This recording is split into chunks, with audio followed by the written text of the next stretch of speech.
बहुत धन्यवाद साथी प्रवीण जी का। मैं इलाहाबाद विश्वविद्यालय का विद्यार्थी हुआ करता था उन दिनों, और सीनेट हॉल में कवि सम्मेलन हो रहा था।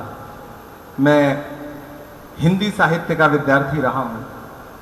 नीरज जी उस कवि सम्मेलन की अध्यक्षता कर रहे थे, और मुझे याद है कि मैंने, जैसे आप आज इस कवि सम्मेलन को सुन रहे हैं, मैंने ऐसे ही उन्हें सामने बैठ के सुना है। और फिर ऐसा भी सौभाग्य रहा कि मैंने कई यात्राएं उनके साथ की और कई कवि सम्मेलनों में उनका आशीर्वाद भी मिला।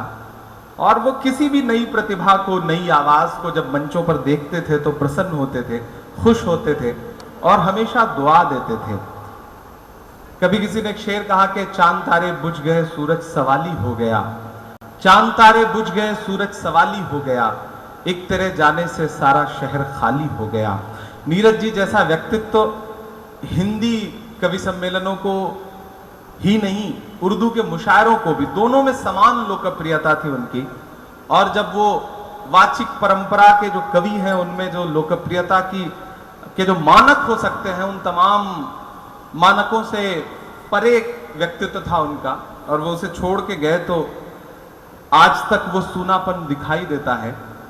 भाई शशांक जी ने, मृगांक जी ने एक छोटा सा दावतनामा मुझे भेजा, और जब मुझे ये पता चला कि नीरज जी की याद का कवि सम्मेलन है, हम उनकी याद को संजोने की कोशिश करने के लिए इकट्ठा हो रहे हैं, तो मैंने उनसे सहर्ष कहा कि मैं 18 तारीख को, मेरा सौभाग्य है कि मैं राज्यसभा में बतौर सांसद शपथ लूंगा, और उसके बाद मेरी जिंदगी में पहला कोई कार्यक्रम होगा तो वो मैं नीरज जी के याद के इस कार्यक्रम में शिरकत करूंगा। और मैं खुशनसीब हूं कि आज अपने कुनबे में लौट के बहुत अच्छा महसूस कर रहा हूं। अपने तमाम पुराने कवियों को सुनने का सौभाग्य प्राप्त हुआ। भाई बलराम जी को, गजेंद्र भाई को, इकबाल अशर साहब को, प्रवीण भाई का संचालन, इनके संचालन में कई सारे कवि सम्मेलन पढ़ने की का सौभाग्य रहा है। और आज यहाँ आकर के प्रेस क्लब जैसी खूबसूरत जगह, यहाँ के जो लोग हैं और यहाँ से मंसूब जो लोग हैं, हम उनकी नज़रों से दुनिया देखते हैं, उनके शब्दों में भारत को जीते हैं। ऐसे में उस परिवार के बीच में, उस प्रांगण में आकर के किसी कवि सम्मेलन का हिस्सा बनना, मैं ये कह सकता हूँ कि मोहब्बत का अगर इम्कान होता तो घर में मीर का दीवान होता। तेरी महफिल में आकर सोचते हैं ना आते तो बड़ा नुकसान होता। तो यहाँ आके बहुत अच्छा लगा है। मैं यकीनन आज कविता सुनाने का कोई मन नहीं था मेरा, न लेकिन आया हूँ तो मैं सिर्फ 4 पंक्तियाँ चाहता हूँ कि पढ़ दूँ। और अभी भाई प्रवीण जी पढ़ रहे थे, उससे पहले हमारे कई कवियों ने काव्य पाठ किया। मैं से बैठे बैठे मंच पर 4 पंक्तियाँ आ गई तो मैंने उसे सहेज लिया, और मैं वो 4 पंक्तियाँ सुना करके आपसे विदा लूंगा कि जो सारी रात अपने लफ्जों से रोशन करे दुनिया। नीरज जी जब भी मिले, कवि सम्मेलनों में मिले, रात में मिले, दिन में हम तमाम कवियों को उनके साथ रहने का बहुत कम सौभाग्य मिला होगा। जब भी हम मिले, मंचों पे मिले, किसी रात के कार्यक्रम में मिले, और फिर अगली सुबह सूरज उगने से पहले हम अलग अलग सफर पर निकल गए। हमारी जिंदगियां ऐसी रही हैं। जो सारी रात अपने लफ्जों से रोशन करे दुनिया, जो सारी रात अपने लफ्जों से रोशन करे दुनिया, पलट कर अब कोई ऐसा कभी सूरज न आएगा।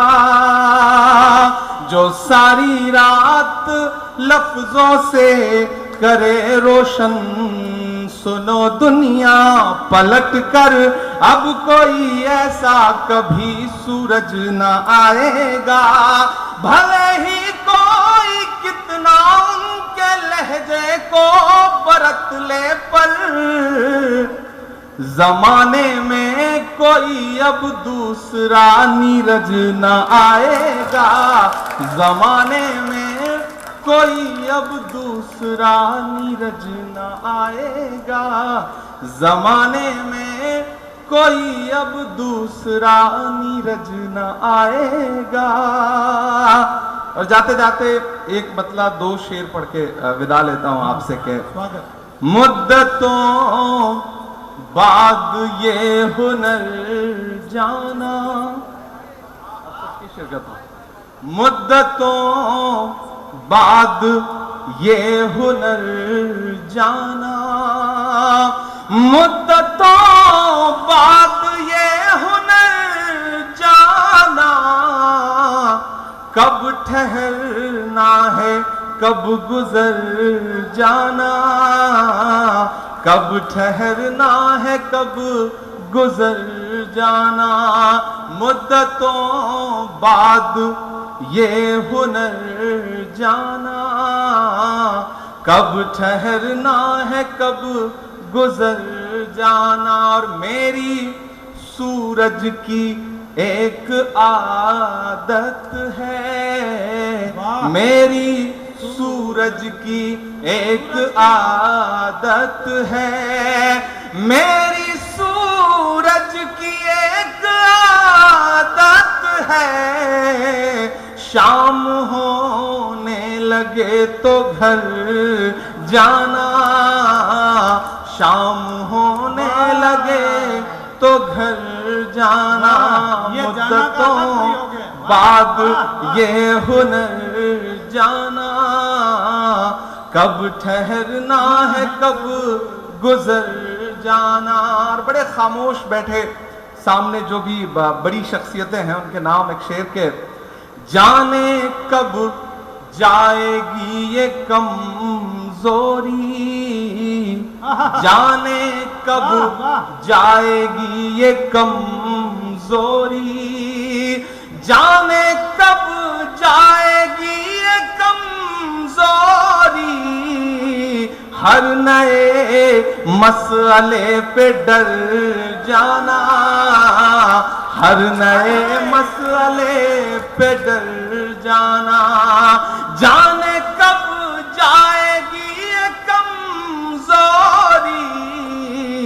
हर नए मसले पे डर जाना, कब ठहरना है कब गुजर जाना। और एक शेर जो मुझे बहुत पसंद है, मुझे उम्मीद है आपको भी पसंद आएगा, कि मुझसे बिछड़ा तो खुदकुशी कर ली, मुझसे बिछड़ा तो खुदकुशी कर ली, मुझसे बिछड़ा तो खुदकुशी कर ली, अब मेरे साथ का असर जाना, अब मेरे साथ का असर जाना, मुद्दतों बाद ये हुनर जाना, कब ठहरना है कब गुजर जाना, मुद्दतों बाद ये हुनर जाना। आज की इस खूबसूरत शाम के लिए नीरज फाउंडेशन के तमाम जो जिम्मेदारान हैं उन्हें बहुत मुबारकबाद। अब मैं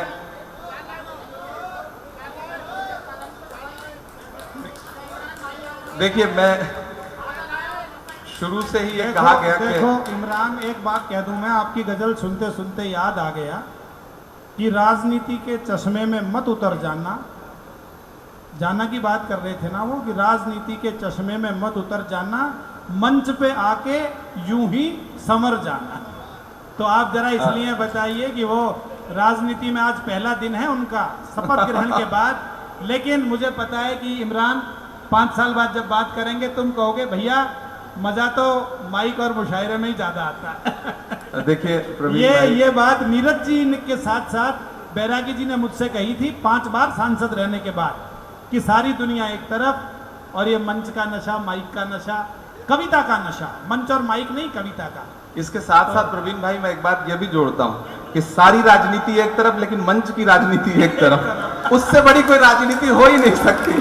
वो जो राजनीति है ये भी बात हम चूंकि उस विश्वविद्यालय से निकल के गए हैं, वहां की राजनीति से निकल के गए हैं, इसलिए देश दुनिया की कोई भी राजनीति से डर नहीं लगता। लगता है कि हम इससे ज्यादा तो वहीं झेल के आए हैं, तो अब कोई दिक्कत नहीं है, कोई दुश्वारी नहीं है।